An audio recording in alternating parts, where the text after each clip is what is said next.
ஒரு நாள் நபிகள் நாயகம் ஸல்லல்லாஹு அலைஹி வஸல்லம் அவர்கள் அமர்ந்திருக்கின்ற இடத்திற்கு ஒரு மனிதர் தன்னுடைய உணவு பொதியோடு வந்து பசியினால் அந்த உணவை எடுத்து உண்ண ஆரம்பிக்கின்றார்.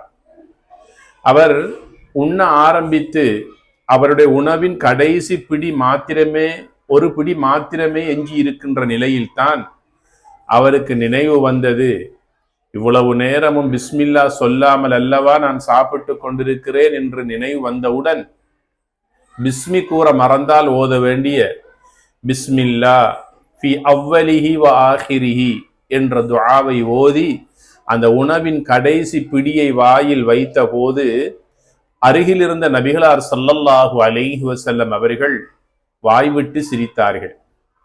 இந்நிலையை அவதானித்த அந்த மனிதர் நபிகளாரிடத்தில், நபியே நாயகமே, பசியினால் ஆரம்பத்தில் பிஸ்மில்லா சொல்லாமல் உண்டு விட்டேன். பிஸ்மி கூற மறந்தால் ஓத வேண்டிய துஆவை ஓதுமாறு எனக்கு நீங்கள் சொல்லியது எனக்கு நினைவுக்கு வந்தது. அதனால் நான் அந்த துஆவை ஓதி எஞ்சிய சாப்பாட்டை நான் சாப்பிட்டேன். எதற்காக நீங்கள் சிரித்தீர்கள் என்று காரணம் கேட்டார். அதற்கு நபிகளார் ஸல்லல்லாஹு அலைஹி வஸல்லம் சொன்னார்கள், பிஸ்மில்லா சொல்லாமல் நீங்கள் சாப்பிட்டு கொண்டிருந்த போது ஷைத்தானும் உங்களோடு சாப்பிட்டு கொண்டிருந்தான். எப்போது பிஸ்மி கூற மறந்தால் ஓத வேண்டிய பிஸ்மில்லாஹி ஃபி அவ்வலிஹி வ ஆஹிரிஹி என்று ஓதினீர்களோ, இவ்வளவு நேரமும் ஷைத்தான் உண்ட உணவுகளை அனைத்தையும் சத்தி எடுத்து விட்டு வாந்தி எடுத்து விட்டு அவன் விரண்டோடுகிறான்.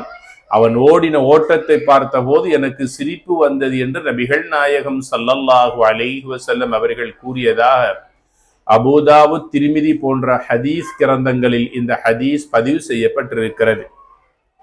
அன்னை ஆயிஷா ரலியல்லாஹு தஆலா அன்ஹா அவர்கள் அறிவிக்கிறார்கள், நபிகளார் ஸல்லல்லாஹு அலைஹி வஸல்லம் அவர்கள் கூறியதாக, நீங்கள் ஏதாவது ஒன்றை சாப்பிடுவதாக இருந்தால் பிஸ்மில்லா கூறி உங்களுடைய வலது கையினால் சாப்பிடுங்கள்.